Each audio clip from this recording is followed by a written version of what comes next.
काल जे माझ्यावर आरोप झाले त्या आरोपाचे खंडन करण्यासाठी मी आज पत्रकार परिषदेमध्ये सगळे खोटे आरोप केलेत माझ्यावर. म्हणजे ज्या वेळेस मी त्या ट्रस्टमध्ये नव्हतो आणि त्या ट्रस्टचा ताबा ज्यावेळेस प्रशासकांनी ताबा दिला त्या टायमिंगला ताबा घ्यायलाही मी नव्हतो, तरी त्यांनी सांगितले की यांनी असा ताबा घेतला आणि काही लिखापडी नाही काही नाही. ते सगळे पत्रव्यवहार तुमच्या पुढं सगळ्या पुढं आणला आहे आणि हे सगळं राजकीय दृष्टिकोनातून आरोप केले. गणेश देशमुख हा नाही माझ्यासाठी.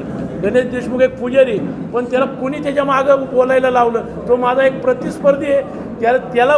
त्यांनी त्याला बोलायला लावलं की बाबा तू बोल आणि यांची कशी बदनामी होईल ते बघा. त्याच्यासाठी मी तुम्हाला रेकॉर्डिंग ऐकायला दिली आणि त्याच्यासाठी आजची पत्रकार परिषद. आणि हे माझे 9-8 विश्वस्त हे माझ्या मागं आहेत.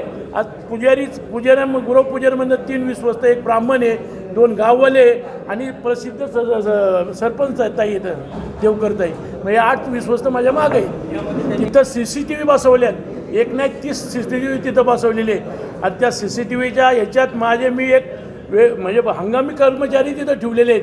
परत संध्याकाळच्या टायमाला ते म्हणतात 4 पोलीस गार्ड तिथं मुक्कामाला ड्युटीला असतात, दिवसाही पोलीस गार्ड तिथं ड्युटीला असतात. तसं काय होत नाही. फक्त आई एकविरा देवीची कसं बदनामी त्या तिथल्या मंडळाची करायची त्यासाठी त्यांनी काहीतरी कुणाकडनं सुपारी घेतली आणि त्या सुपारी घेऊन तो मी कायदेशीर कालच जाऊन पोलीस स्टेशनला कंप्लेंट केली आणि माझ्या वकिलांना सगळं सांगून वकील साहेब पुढे माझं नुकसान भरपाई जाऊन आम्ही दावा त्याच्यावर.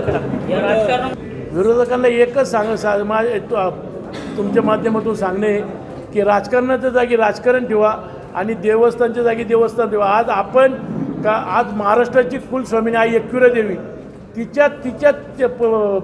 तिच्या पायथ्याशी राहतो आणि आज तिथं बदनामी करायचं आहे, चुकीचं आहे. आज भाविक वर्ग बी नाराज होतोय. सगळेजण मला आज 2 दिवस झाले फोन येतात की हे चुकीचं चाललेलं आहे. असं का? म्हणजे राजकारणाच्या जागी राजकारण ठेवावं हीच त्यांना विनंती. आता मला ज्यावेळेस कोणत्या मिनिस्टरकडे जायचं आहे, मंत्र्याकडे जायचं आहे, आमदाराकडे जायचं आहे, मला निधी मागायला जायचं आहे, मी ज्यावेळेस निधी मागायला जातो त्यावेळेस ती गाडी घेऊन जातो.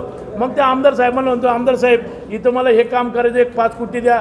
आमदार साहेब इथं मंदिर बांधायचं आहे. आज वेरगावला 50 लाख रुपये खर्च करून आमदार साहेबांनी मंदिर बांधून दिलं. मग त्या मागण्यासाठी आम्ही सगळेजण ती गाडीच घेऊन जाणार ना.